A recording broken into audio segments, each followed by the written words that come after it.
이 영상을 보신 직후 누구나 자신만의 전자책을 만들고 수익을 얻으실 수 있도록 영상을 준비해 보았습니다. 먼저 전자책을 쓰는 이유에 대해 생각해 봅시다. 여러분이 쓰기에 전자책을 쓰는 이유는 무엇일까요? 다양한 대답들이 있겠지만 솔직하게 제 생각을 말씀드리자면 수익이 나기 때문인 것 같습니다. 제 경우에도 네이버 엑스퍼트라는 플랫폼에서 전자책을 판매하며 월 2천, 3천 이런 수익을 얻으며 성공한 케이스이기 때문에 여러분께도 전자책을 통해서 성공할 수 있는 방법이 있다. 이런 거를 꼭 알려드리고 싶었습니다. 전자책 하기에 누구나 전자책이 돈이 된다는 사실은 알고 있지만 많이들 도전 못하시는 이유는 전문가만 가능한 거 아닌가 이런 의문이 들기 때문인 것 같습니다. 정말 전문가만 전자책을 작성할 수 있는 걸까요? 저는 누구나 적절한 가이드만 있다면 전자책을 바로 쓸 수 있다고 생각합니다. 이 영상의 설명란에는 제가 누구나 저를 따라하면 전자책을 쓸 수 있도록 양식을 공유해 놓았으니까 이 링크 참고하셔서 여러분만의 전자책을 쓰고 수익도 얻으셨으면 좋겠습니다. 누구나 태어날 때부터 전문가는 아니죠. 누구나 평범하던 시절이 있었습니다. 저 역시 마찬가지였고요. 평범했던 제가 전자책이라는 것을 처음으로 접한 것은 제가 대학생 시절 해피캠퍼스라는 플랫폼을 알면서부터입니다. 이 플랫폼은 대학생들이 과제를 준비하거나 시험을 준비할 때 있어서 다양한 자료들을 정리하잖아요. 이렇게 자료 정리했던 것들을 시험 끝나고 이런 플랫폼에 판매하면 수익이 발생하는 구조인데요. 이런 플랫폼을 통해서 제가 만든 자료 같은 것들을 판매하고 수익을 얻다 보니까 자연스럽게 그렇다면 책을 쓰면 어떨까 이런 생각을 했던 것 같습니다. 그래서 점점 전자책 같은 거에 흥미를 붙이게 되면서 잘 팔리는 전자책은 어떤 특징이 있는지 이런 것들을 눈여겨서 봤던 것 같습니다. 이렇게 전자책에 대한 관심이 무르익을 즈음에 저는 네이버 엑스퍼트라는 플랫폼을 알게 되었습니다. 지난 영상에서도 소개드린 플랫폼인데요. 이거는 질문을 하고 답변을 하는 네이버 지식인의 유료 버전이라고 생각하시면 됩니다. 여기에서 전자책 판매도 가능하고 저는 여기서 전자책을 판매하기 시작했습니다. 저는 엑스퍼트를 통해서 열 몇 가지 정도의 전자책을 개발했고 또 이것들을 판매하면서 월 2천, 3천 정도의 수익을 얻는데 성공했습니다. 이렇게 전자책을 통해서 수익이 모이다 보니까 자연스럽게 파이프라인을 확장하는 데도 관심이 가게 됩니다. 네이버 엑스퍼트로 고수익을 얻고 이런 고수익이 어느 정도 안정성 있게 나오다 보니까 저는 네이버 엑스퍼트에서 제가 수익을 얻는 팁들을 모아서 전자책으로 출간해야겠다 이런 생각을 하게 됩니다. 그리고 크몽에 이런 팁들을 엑스퍼트 고수익 지침서라는 이름으로 올렸죠. 그러니까 많은 분들께서 만족을 해주시더라고요. 예, 용기를 얻어서 클래스 101이라는 강의 플랫폼으로도 발을 넓힐 수 있었던 것 같습니다. 당시 크몽에서 인기가 많다 보니까 클래스 101 MD님께서 연락을 주셨는데요. 이렇게 전자책 하나가 일으킨 일종의 나비 효과 같은 거죠. 이런 것들이 지금 제 파이프라인의 근간이 되고 있습니다. 제 파이프라인을 이루고 있는 근간이 바로 전자책이라는 거죠. 요거는 제가 실제로 크몽이나 클래스 101에서 판매하고 있는 전자책 기반 상품들입니다. 크몽 같은 경우는 이렇게 전자책을 판매하고 있고 클래스 101에서는 전자책을 베이스로 한 강의를 판매하고 있죠. 이렇게 전자책 하나로 다양한 파이프라인을 구축할 수 있었던 제 입장에서는 여러분께 전자책 꼭 해보시라고 권하고 싶습니다. 제게 있어서 전자책이란 파이프라인의 근본과도 같은 것입니다. 그만큼 상당히 한번 만들어두면 여러 곳에서 쓰일 수 있는 활용 가능성이 높은 수익원이기 때문에 여러분께서도 한번 시간을 내셔서 전자책을 꼭 제작해 보셨으면 좋겠습니다. 당장 이 영상 끝난 다음에 한번 도전해보면 어떨까 싶습니다. 어쨌든 전자책을 판매해서 수익을 얻기 위해서는 기본적으로 어떤 플랫폼에 내가 전자책을 등록했을 때 승인이 되어야겠죠. 보통 승인이 되는 페이지는 20페이지 정도면 적당한 것으로 알려져 있습니다. 20페이지는 실제 크몽 사이트에서 승인이 되는 기준 페이지이기도 하고요. 하지만 글자 수를 만땅으로 해서 20페이지를 채우면 안 되겠죠. 글자 크기 12포인트, 그리고 줄간격 160, 이건 기본 줄간격입니다. 이런 식으로 해서 20페이지를 채우면은 크몽에서도 당연히 통과가 될 거고, 크몽에서 통과가 되니 네이버 엑스퍼트 같은 곳에서도 통과가 될 거고, 이렇게 다양한 플랫폼에서 어지간하면은 등록이 되는 그런 페이지 수를 충족할 수 있습니다. 하지만 이 20페이지가 고지곳대로 모두 핵심 내용일 수는 없습니다. 당연히 설명을 위해서는 서론 같은 것도 들어갈 거고 결론 같은 것도 들어갈 거고 하다 보니까 핵심적인 내용은 3페이지 정도로 시작하셔도 무방합니다. 나머지 17페이지 같은 경우에는 인터넷 서칭 같은 것을 통해서 좀 충당하는 그런 방법을 사용할 수 있겠죠.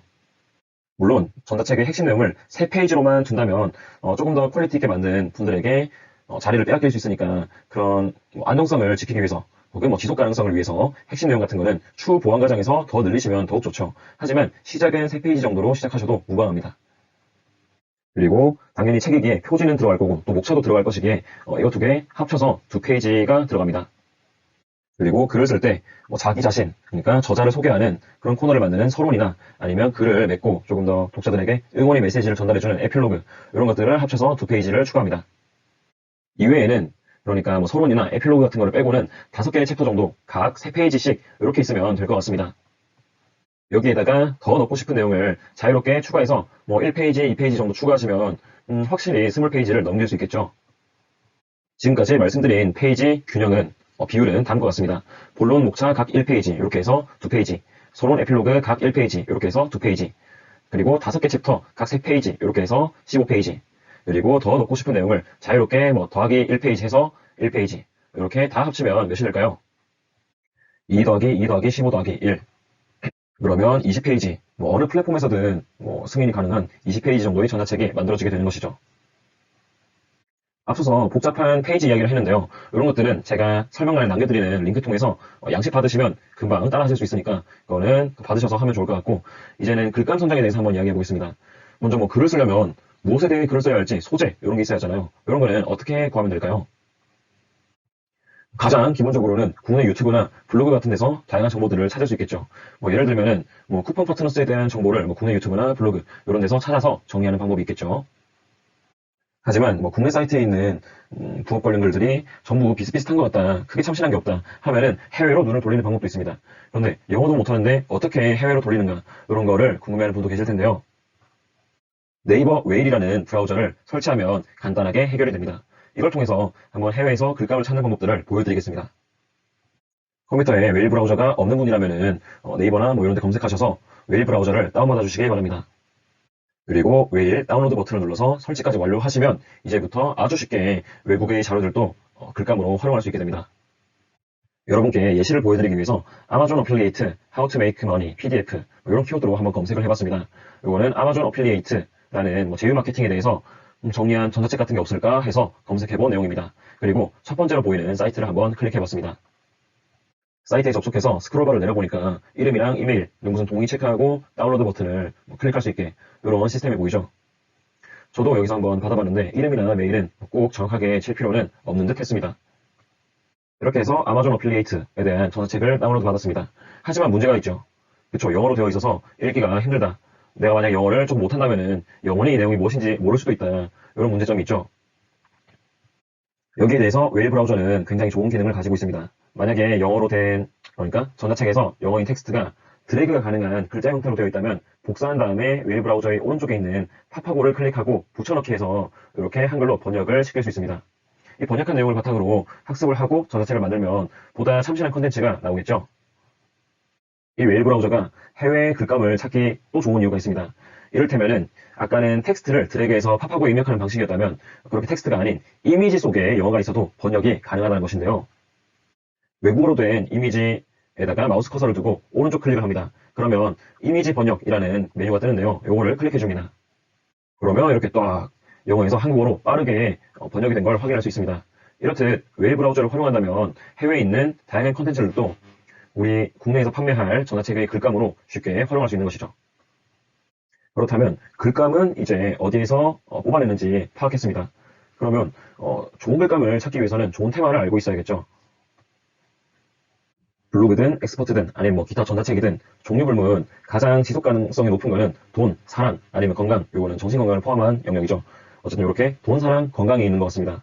돈 같은 경우에는 다양한 부업 정보 아니면 앱테크 정보 이런 것들 콘텐츠로 만들 수 있을 거고요. 사랑 같은 경우에는 헤어졌던 연인이랑 재회하는 법 아니면 남자친구나 여자친구 당연 사귀는 방법 이런 것들을 전자책으로 만들 수가 있겠고요. 건강 같은 경우에는 멘탈적인 부분, 힘든 사람을 약간 다독여주는 상품이라던가 아니면 내가 그동안 평상시에는 잘 고치지 못했던 안 좋은 악습관 같은 거 있잖아요. 이런 거를 단박에 깨뜨릴 수 있는 그런 강인한 정신력을 주는 책. 이런 것들을 쓰면은 되게 호응이 좋을 거라고 생각합니다. 여기에 더해서 자신만이 할 수 있는 특별한 거. 예로 저를 들자면 저는 엑스포트로 조금 남들보다 특별한 위치에 있다고 할 수 있겠죠. 이런 특별한 장점을 내세운다면 더욱 메리트가 될 수 있습니다. 하지만 특별한 것이 없어도 상관없습니다. 사실 처음부터 특별한 것을 갖고 있다는 것은 말이 안 되죠. 그렇다면 다른 사람들이 귀찮아할 법한 것들을 내가 대신 수고해서 해결해주는 방법이 있습니다. 이를테면 지금 다가오는 종합소득세 시즌이죠. 여기에 맞게 절세를 하는 방법들을 내가 너무 찾고 싶은데 정보도 복잡하고 찾기도 어렵고 귀찮은 거예요. 이런 것들을 대신 누군가가 깔끔하게 딱딱 정리해주면 다른 사람이 찾는 시간이나 수고로움을 덜어줄 수 있겠죠. 이렇게 남들이 귀찮아할 법한 일들을 대신 꼼꼼하게 잘 정리해준다면 그것만으로도 경쟁력이 될 수 있습니다. 굳이 특별한 것이 없더라도요. 마지막으로 제가 앞서 소개해드린 전자책 양식에 대해서 한 번 더 말씀드리겠습니다. 이거는 유튜브 설명란에 제가 링크를 걸어놨고 다운받으실 수 있습니다. 여기에서 제목이나 저자나 아니면 메일이나 내용 이런 것들을 양식에 맞게 수정하셔서 여러분께서 자유롭게 전자책을 출판하고 수익을 얻으실 수 있습니다.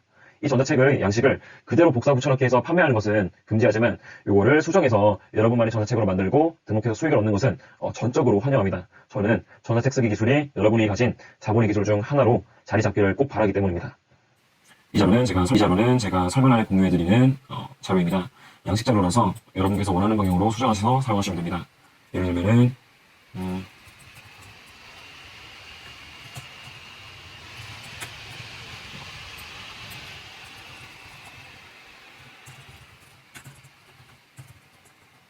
뭐 이런 식으로 관심이 있다면 이렇게 제목을 고쳐주고, 그리고 저자 이름도 여러분의 이름, 여러분이 뭐 닉네임으로 고쳐주시면 되죠.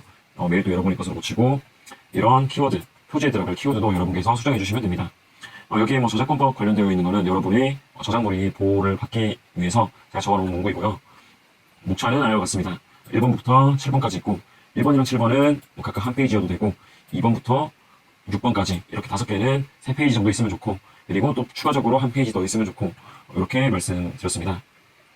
이 서문에는 이거를 어떻게 쓰면 좋을지 간단한 설명을 남겼습니다.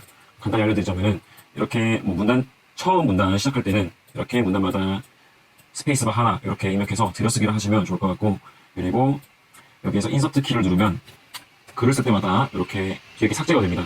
뭐 예를 들어서 마우스라고 적으면 약간 키보드가 마우스라는 글자로 대체되었죠. 이렇게 인서트 키를 누르면 수정이 됩니다. 근데 요 기능이 번거로울 경우에는 한 번 더 눌러주시면 되고, 그리고 서문에는 무엇을 써야 할지, 뭐 SNS를 남겨주면 좋다 이런 걸 적어놨네요. 그리고 이거는 제가 영상에서 설명드린 내용입니다. 20페이지를 어떻게 구성할지에 대한 것이었죠. 이것도 전반적으로 제가 말씀드린 내용이에요. 그리고 도입부 이런 거는 제가 만들어 놓은 양식이라서 여러분이 원하는 목차에 맞게 사용하시면 됩니다. 조금 글씨가 너무 크다고 하면은 이렇게 줄여서 자유롭게 사용하시면 됩니다. 그리고 이렇게 내용 쓰시면 되고, 저는 이렇게 한 페이지당 3장씩 이렇게 잡아놓았습니다. 서론이랑 에필로그 빼고요. 마지막 같은 경우에는 Congratulation, 본서의 완독을 축하드립니다. 이거는 제 서에 있는 내용과 흡사하죠. 여기에는 여러분께서 이 글을 쓰면서 느꼈던 점이나 아니면 소감, 응원의 말씀 이런 걸 남겨주시면 좋을 것 같습니다.